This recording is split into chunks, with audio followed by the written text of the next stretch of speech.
plan for workers getting a raise. I mean, most workers kept up with inflation, during the last 40 years. Productivity went up, but wages didn't go up.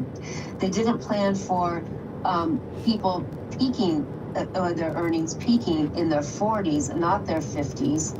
So most of the people were left behind when it came to those spreadsheet calculations.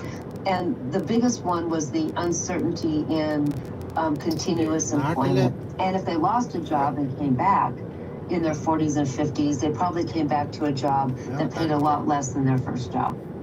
So I look around on these advice websites and I keep hoping someone will give me a different message, but they sort of universally agree that we should enter retirement if we want to keep our basic economic standard of living. We should retire with something like 10 times our current annual income. I have to tell you, I've been saving for a long time, and that number gives me a great deal of agita. I know, and Chris, I have the worst time when I have to speak to a bunch of people in their 50s, because that's, I get invited to these big lecture halls. I'm in an auditorium and in front of people who are, 250 people, 300 people, and I know from my data set, if they're typical, 8% have saved, 8 to 10% of their savings. And I think, okay, what am I going to say, to all these other people that can't take a time capsule and be 30 again? And so I just first say, it's not your fault. The financial pamphlets and the websites tell you this is what you had to do, but we did not build a system where that was even possible. So I'm sorry, the math is that.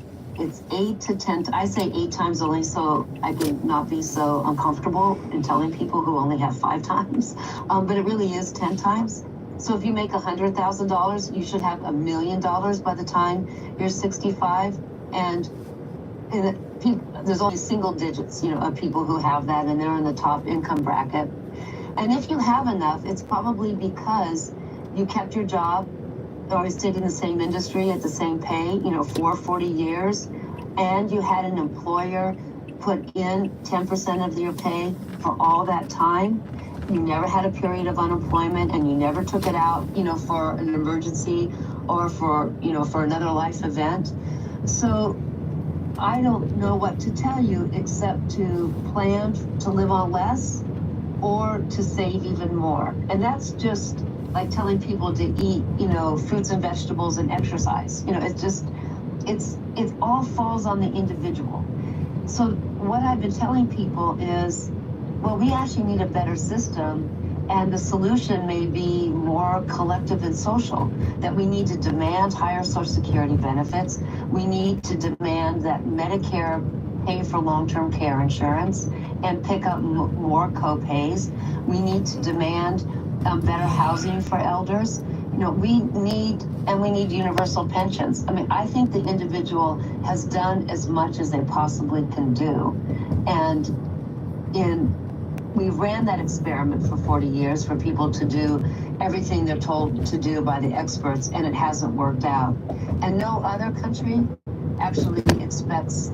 There's nothing different about Americans except our system. Americans are the same as everyone else. We don't buy more than other people do, but there's something about our system that just has not allowed us to save enough. I mean, we've been encouraged to not assume Social Security income would be sufficient to fund out all our needs after we stop working for several decades now. And with the decline of traditional defined benefit pensions, we have this variety of defined contribution schemes that were supposed to help us save.